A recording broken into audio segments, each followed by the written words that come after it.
EcoFlow Reaver 2 is here with lithium iron phosphate battery, 3000 charging cycles. It's supplying 110 watts of power to my standing desk setup.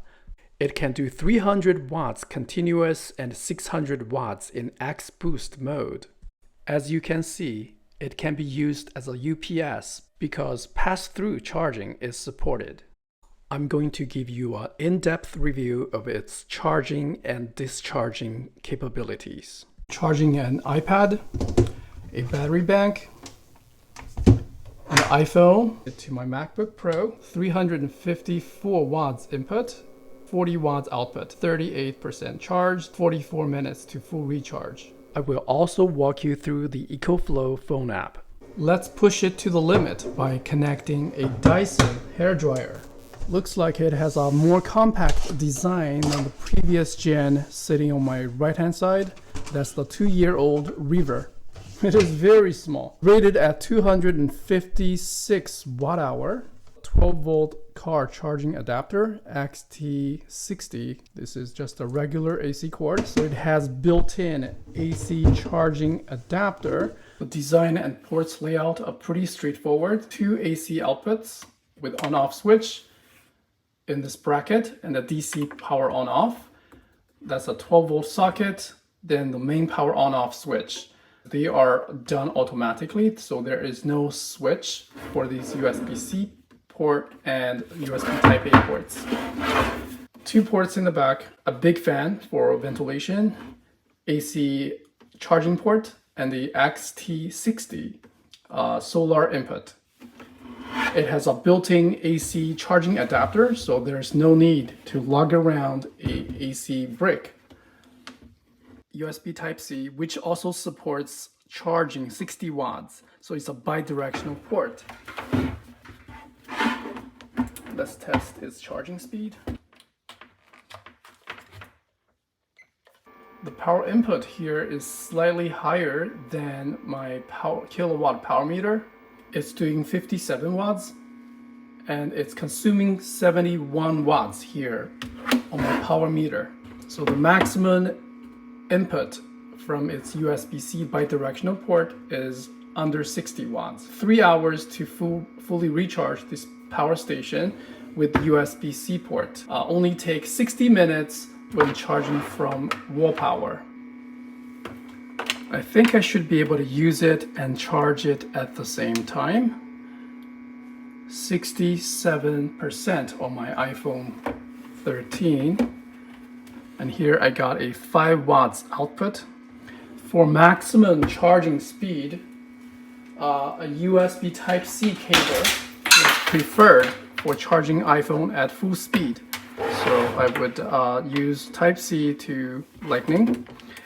Then I should be able to get more than 5 watts out of it. The output from this USB-C to my iPhone is increasing at 10, 11, or 12 watts, really depending on the state of charge of the phone.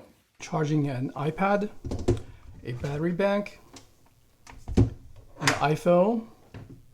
It is also possible to add more USB ports to it by connecting a regular 12 volts car charger. I'm using a basis 65 watts with a power delivery 65 watts here and a QC3 compatible USB Type-A. So keep in mind this is a bi-directional port. I can also use the same cable USB Type-C to Type-C to recharge this battery bank as well. So I'm going to connect it to my MacBook Pro, which is sitting at 95%, so it's not the best test case. However, we can see the power output is going up a lot, 66 watts right now. I really like this flat surface so I can store all the electronics on top, not taking up my desk space. When compared with the previous gen with a handle on top, well, there is not really much storage space. A quick size comparison. So much smaller.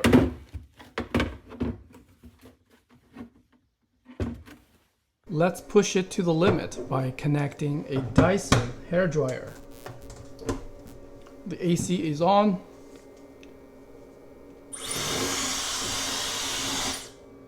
Yeah, it powered off.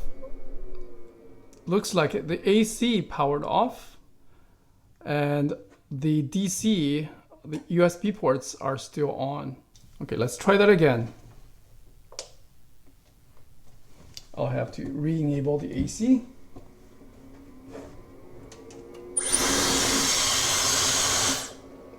Looks like that for an instant that power output goes to 9,099 watts. And it recovered from the previous overload.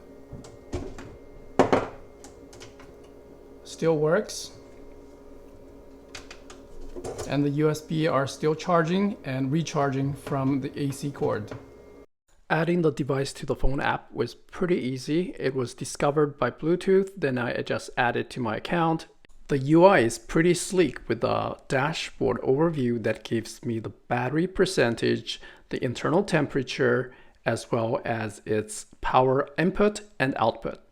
I don't have a solar panel connected, so it shows 0 under DC input. It's interesting that it also shows the USB-C input power supply, so let's do a quick test. When the USB-C charger is connected to the power station, here's the interesting fact.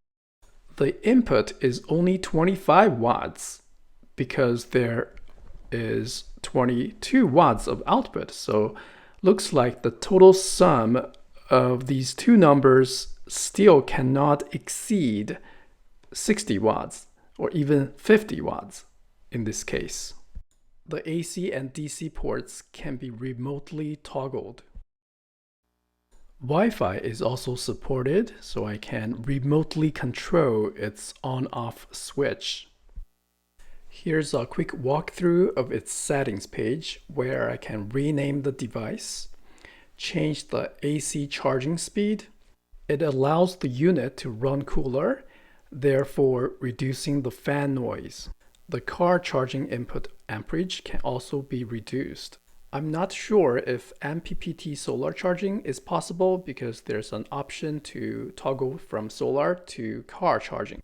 X Boost is on by default, so 600 watts surge power output.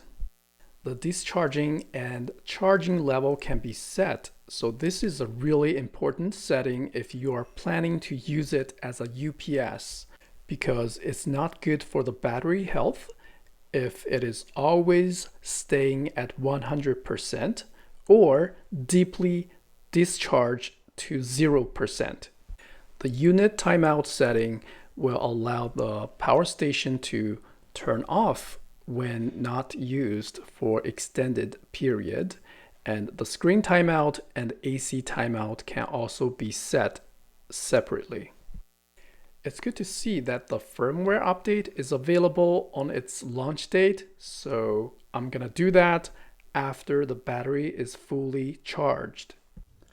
To sum up, this is a great device for charging off the grid, take it on camping trips, or use it as an emergency power backup solution to charge flashlights, supply power to small household appliances using its AC outputs, charge it off the grid using the optional solar panel accessory. Maybe get a 150 watt solar panel to really take advantage of its maximum 110 watts of solar input.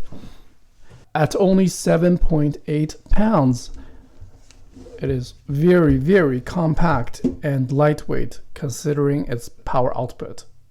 Thank you very much for watching. Hope you find this review helpful.